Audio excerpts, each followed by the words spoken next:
तो दोस्तों अगर आपके पास भी फेडरल बैंक का चेक है और आप इसको सही से फिल करना सीखना चाहते हैं तो आप सही वीडियो पर क्लिक किया। आज की इस वीडियो में मैं आपको बताने वाला हूं किस तरह से आप फेडरल बैंक के चेक को सही से फिल कर सकते हैं। तो दोस्तों चलिए वीडियो को शुरू करते हैं और आपको बताते हैं किस तरह से आप चेक को फिल करना है और आपको कौन कौन सी गलती नहीं करना है। तो दोस्तों आप स्क्रीन पर देख सकते हैं आपके पास भी कुछ इस तरह का फेडरल बैंक का चेक होगा।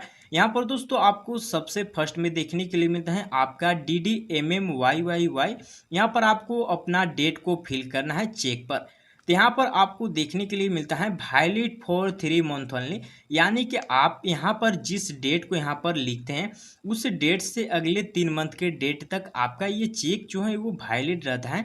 3 मंथ के अंदर आप कभी भी बैंक में जाकर इस चेक को जमा करके पैसे ले सकते हैं। तो यहाँ से चलिए हम सही सही यहाँ पर डेट को फिल कर लेते हैं। और दोस्तों हमेशा एक बात का हमेशा याद रखना है, जब भी आप चेक को फिल करते हैं चेक पर कभी भी फिलिंग के दौरान आपको ओवरलाइन नहीं करना है। और आपको क्या करना है, चेक को जब भी आप फिल करते हैं अगर थोड़ा सा भी गलती हो जाता है तो आप कट कर देते हैं, तो वो जो चेक है वो अब किसी काम का नहीं रहता है। तो कुछ इस तरह से आपको सही सही यहाँ पर क्या करना है कि डेट को फिल कर लेना है। इसके अगले मंथ तक यानी कि 3 मंथ तक ये जो है वो अब ये चेक आपका जो है वो वैलिड रहता है। अब यहाँ पर डेट को सही से फिल करने के बाद यहाँ पर आपको देखने के लिए मिलता है पे। यहाँ पर क्या करना है, जिनको आप चेक देना चाहते हैं उनका यहाँ पर नाम लिखना है। अगर आप चाहते हैं कि खुद के चेक से हम खुद अपने बैंक से पैसे निकालें तो यहाँ पर आपको खुद का नाम नहीं लिखना है कभी भी, यहाँ पर आपको सेल्फ लिखना है। अगर आप हिंदी में चेक को फिल करते हैं तो आपको स्वयं लिखना है।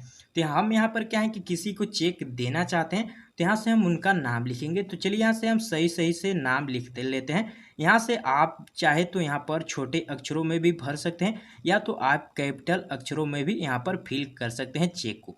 तो कुछ इस तरह से यहाँ पर हम नाम लिख लेते हैं जिनको हमें चेक देना है। कुछ इस तरह से आपको नाम लिखना है। नाम लिखने के बाद क्या है कि आगे कुछ स्पेस बच जाते हैं, तो कुछ इस तरह से आपको यहाँ पर कर देना है। इससे कोई आपको प्रॉब्लम नहीं होने वाली है। तो कुछ इस तरह से आपको कर देना है। करने के बाद नीचे में आपका हो जाता है रुपीज, यानी कि आप किसी को चेक देते हैं तो कितना रुपए देना चाहते हैं, या आप खुद यहाँ पर चेक फिल किए हैं खुद यहाँ पर पैसे निकालने के लिए तो कितना निकालना चाहते हैं, यहाँ पर आपको रुपए लिखना होता है जो कि शब्दों में आपको लिखना है।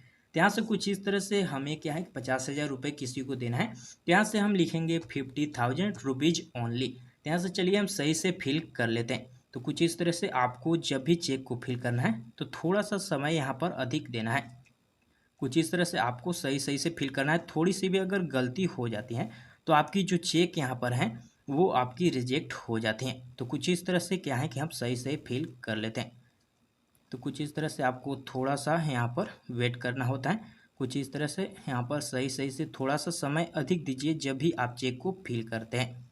तो कुछ इस तरह से यहाँ पर हम इस तरह से लिख लें। लिखने के बाद अब ये क्या है कि आपका जो नीचे में ये जो आपका स्पेस बच जाता है तो कुछ इस तरह से आप यहाँ पर कर सकते हैं। इसमें जब भी आप करते हैं कुछ इस तरह से इसमें कोई प्रॉब्लम आपको नहीं होती है।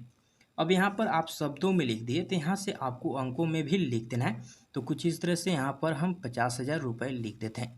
तो कुछ इस तरह से आपको सही सही फिल करना है और कुछ इस तरह से आपको लास्ट में लगाना है। यहाँ पर कुछ इस तरह से आपका फिल हो जाता है। चेक में दोस्तों कभी भी अधिक चीज़ें नहीं फिल की जाती हैं, केवल यहाँ पर डेट जिनको देना है उनका नाम और यहाँ पर जितने रुपए देना चाहते हैं उतना यहाँ पर लिखना होता है और चेक फिल हो जाता है।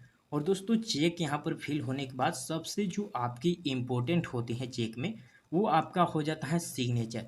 क्योंकि दोस्तों आप किसी को चेक देते हैं तो बैंक में आपका सिग्नेचर ही मिलाया जाता है चेक पर जो आप सिग्नेचर करते हैं। अगर आपके जो बैंक खुलवाते समय सिग्नेचर किए थे उसी तरह से सिग्नेचर अगर आपका मैच करता है तभी आपका ये चेक जो है वो क्लियर किया जाता है। तो सिग्नेचर आप जो बैंक खुलवाते समय किए थे उसी सिग्नेचर को सेम यहाँ पर करना है। तो चलिए यहाँ से हम सिग्नेचर को यहाँ पर कर लेते हैं। तो कुछ इस तरह से आपको यहाँ पर सिग्नेचर कर देना है। सिग्नेचर करने के बाद आपको यहाँ पर कुछ इस तरह से सिग्नेचर हो जाता है। अब यहाँ पर आपको क्या करना है कि पीछे यहाँ पर करना है और पीछे में भी आपको एक सिग्नेचर कर देना है।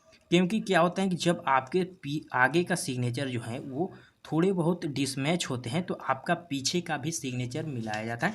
तो कुछ इस तरह से आपको आगे में सिग्नेचर और पीछे में भी सिग्नेचर कर देना है और कुछ इस तरह से आपका जो चेक है वो फिल होकर रेडी हो जाता है। अब आप किसी को ये चेक देना चाहते हैं तो अब दे सकते हैं, इसमें अब कोई प्रॉब्लम नहीं होने वाली है। अब इसको चेक जिसको भी देना है तो उसको आप दे सकते हैं जिनका यहाँ पर नाम लिखे होंगे। तो कुछ इस तरह से दोस्तों काफ़ी आसानी से जो है वो आप फेडरल बैंक के चेक को फिल कर सकते हैं। और मुझे उम्मीद है कि इस वीडियो से आप सीख गए होंगे कि किस तरह से फेडरल बैंक का चेक फिल किया जाता है। सभी बैंक के दोस्तों चेक सेम ही होते हैं, इसी प्रोसेस को आप करके किसी भी बैंक के चेक को फिल कर सकते हैं। तो दोस्तों मुझे उम्मीद है कि इस वीडियो से आप अच्छे से सीख गए होंगे और ये वीडियो अगर आपको पसंद आई हो तो वीडियो को लाइक जरूर करें और चैनल को अभी तक आपने सब्सक्राइब नहीं किया है तो चैनल को जरूर सब्सक्राइब कर ले। तो चलिए वीडियो को यहीं पर समाप्त करते हैं, मिलते हैं इस तरह की एक और न्यू वीडियो में और न्यू टॉपिक के लिए भी आप हमें कमेंट करके बता सकते हैं। अगर कोई प्रॉब्लम होती है तो आप हमें कमेंट करके बता सकते हैं। तब तक के लिए धन्यवाद दोस्तों।